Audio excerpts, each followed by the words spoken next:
So Faerie got nerfed this patch, but it's still one of the most powerful comps to play, and if you don't know how to win with this comp, don't worry, because I, Exterior teach you Kalista Faerie. In this video we will cover the strongest items, strongest units, and strongest augments. Our main DPS is Kalista, and because you get a Faerie crown, you want to put that on her for her best in slot. Rageblade is a mandatory build. If you don't have Rageblade, she's not strong enough. Having 2 would be ideal, but most of the time you can't build that, so you can flex around with either Last Whisper, Giant Slayer, or Runehands, or technically any bow item. Her best artifacts overall is Sniper's Focus, Fish Bones, and Wits End. Our main tank is going to be Rakan, mainly due because he's a Faerie unit, and you get that Faerie item, so you just put it on him. If you have Gargoyle Stoneplate on him, it'll be one of his core items, so you can be a solo tank frontline. Warmonks with extra HP would be really good for this, but if you can't get it, you can flex around with like Crown Guard, Protectors, or even Redemption is fine. The best artifacts you can pick up on him would be like Anima Visage, Innervating Locket, or Eternal Winter. For our frontline DPS, Camille would be like the best unit for it, and her best in slots to have a Bloodthirster, Edge Knight, and even a Sterax. Technically, it's just a Bloodthirster is all you need, and you do whatever, and most of the time you can't really build these items. I would say if you want to flex around with it, you could throw Thieves Gloves on her, which is fine.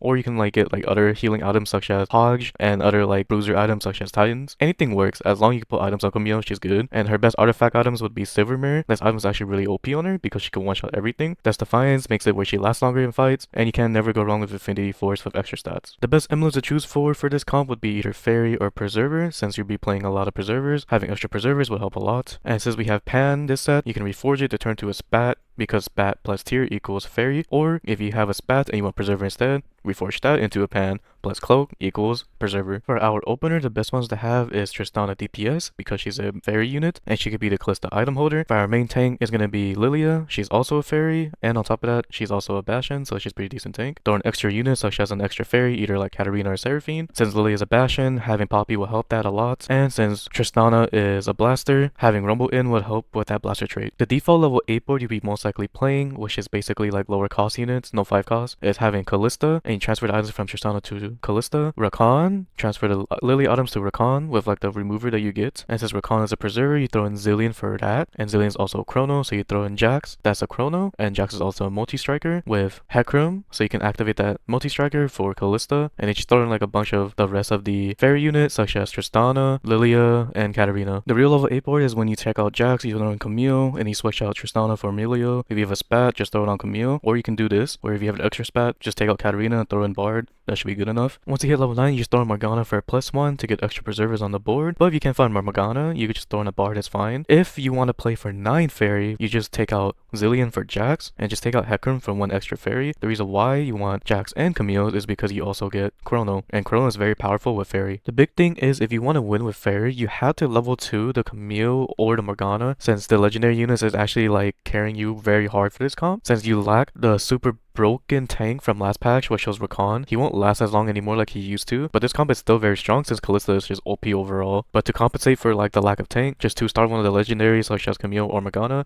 and you should win the game off that. If you 2-star both of them or everything on the board, you kind of basically win the game overall. The best first item slams that I would recommend would be Rageblade and Gargoyle Stoneplate, because they're BIS later down the line and they're also good early game. If not, you can just build like a Thieves Gloves, Redance Hurricane or something, or like tank items such as Warmonks, Steadfast, or even Crown Guard. And I would not suggest to slam at Last Whisper. Just keep the bow until you can make 1 Rageblade, and then make a Last Whisper later. If you want to win streak early, having a Redance Hurricane is very powerful for that, but the issue is you're going to need another bow later for Rageblade. And you may notice that I'd be saying like just using Bard as like the +1 emblem holder. The reason why is because 3 Faerie has a pretty good win rate. 5 Faerie is not that high of a win rate compared to 3, but it's just mainly due because we play it a lot more, but it's still really powerful. 7 Faerie is way too underpowering. You just lose way too often with it. It's super fake, and if you do play 7 Faerie with 1 emblem, you're just going to lose overall. So don't get baited into playing 7 Faerie. But if you play 9 Faerie, obviously you have a higher chance of winning, just because 9 Faerie is very powerful. For our augments, we're going to be playing tempo order, so it's basically econ or item for first augment, second augment, item or econ, third augment, combat or item. Basically overall, if you just can't pick up like the first ones I say, just always pick up item augments, because you can never go wrong with extra items. The best econ augments we could choose for is Spoils of War. If you're strong and healthy early game, this is a good one to take because it gives you a lot of extra resources. Precise planning is actually kind of hard to use, but if you know how to use it very well, you get a lot of gold overall. Speaking of gold, just flat raining gold is good overall too because it gives you 1 gold per turn. Epoch is a very good tempo one, since you can have 2 free rerolls that you can save or use it right away to 2-star stuff, and you get a couple of XP over time. If you just need flat gold for like the second augment, balanced budgeting, can't go wrong with it. And Tani's Titan is basically the same thing as raining gold, but the only difference is you also get HP. Best item augments to choose from is basically big grab bag, can't go wrong wrong with this is a good meta one. Since you have a bunch of components, you can do anything with it. You have my bow, since Kalista's gonna need a lot of bows, just having this augment's fine for that. Highest fighter is basically like Spoils of War. You have to keep winning in order to get extra items. And the Thieves Skills items such as Sleight of Hand and Bad of Thieves can't go wrong with it if you just need to pick an augment. The best combat augments to choose from is like Item Collector, since you have a lot of different items. This is actually pretty good for extra stats. Speaking of stats, Royal Guard is the best Faerie one, since it improves your Faerie unit. Little Buddies also improves your 4-cost carries such as Rakan and Kalista. Combat Advantages is pretty good in the meta since you get a lot of HP back. And speaking of meta, Avenge the Fallen is one of the most powerful meta augments. Same with Giant and Mighty. Earlier I said Tempo is a specific gameplay style, which is basically at stage 2-1, you level to 4, stage 2-3, make 10 gold, or intervals of 10. If you can make more than 14 gold or like 24 gold or something, you should just pre-level to 5 and it should look something like this, 8 out of 10 XP. The reason why you want to do that is because when you come back from carousel round, you get a level 5 shot and have a potential 4-cost shot. But if you can't do that at stage 2-4, you can just level to 5 if you can't pre-level. At stage 2-6, make intervals of 10 gold again, like 20 or 30 gold. At stage 3-2, level to 6, which is around the second augment area. Stage 3-7, which is around wolves, or even earlier, just hit level 7. At stage 4-2, or even earlier, like stage 4-1, hit level 8 and roll for your board. Now since I explained to you about tempo, let's put it to use. For gameplay here, we get like a good econ augment, which is Fortune's favorite abode, and we kind of hold on to it because just in case we want it. Roll the other 2 augments, saw Spoils of War, took that because we're win streak players and we want to take that so we can get a lot of resources. And as you can see here, my opener is not a Faerie opener. It's because I kind of high rolled having honey mancies, so I'm just gonna start off with that. And then we level up to level 4 so we can try to start win streaking from here.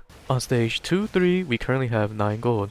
So we either have to win a round or, because of a Spoils of War, get a gold drop, which we did after killing a unit. This is actually really important because we had 10 gold at stage 2-3, we're not going to be poor for the rest of the game. On stage 3-2, we're able to pick up our second augment, and we see Item Collector, so we roll the other 2, and we see Placebo, and it's actually pretty decent because it gives us a little bit of extra attack speed and more econ. So we're going to roll this Item Collector, see what we can get, and it just turns out Placebo is just the best one we can choose from. We also decided to hit level 6 here, is because we can keep tempoing at stage 3-2, so we can try to keep win streaking. Since we're 100% HP, we can play more aggressive. And my board is still Honey Mancy at the moment. As you can see, I have Lilia and Katarina trying to like switch it out into a Faerie board as fast as I can. But we're just going to keep the Honey Mancy for now just to keep win streaking. At stage 3-5, we decided to hit level 7 as you see here because we're win streaking very hard. We wanted to play super aggressive, and we also slam Rage Blade and Gargoyle Stoneblade so we can keep win streaking with these. At stage 4-2, we're trying to look for our combat augment, which we see is Little Buddies, and we also see combat advantages, but since we're playing Kalista, Little Buddies is a lot better here, so we decided to take that augment, and we're rolling down for our like default board, which we finally hit, which is the Kalista and Rakan. In order for us to win from here, we need to level 2 our Kalista or Rakan, so we get level 9. Just to speed up the process, here is the final round of this game. As you see here, we're both playing Kalista,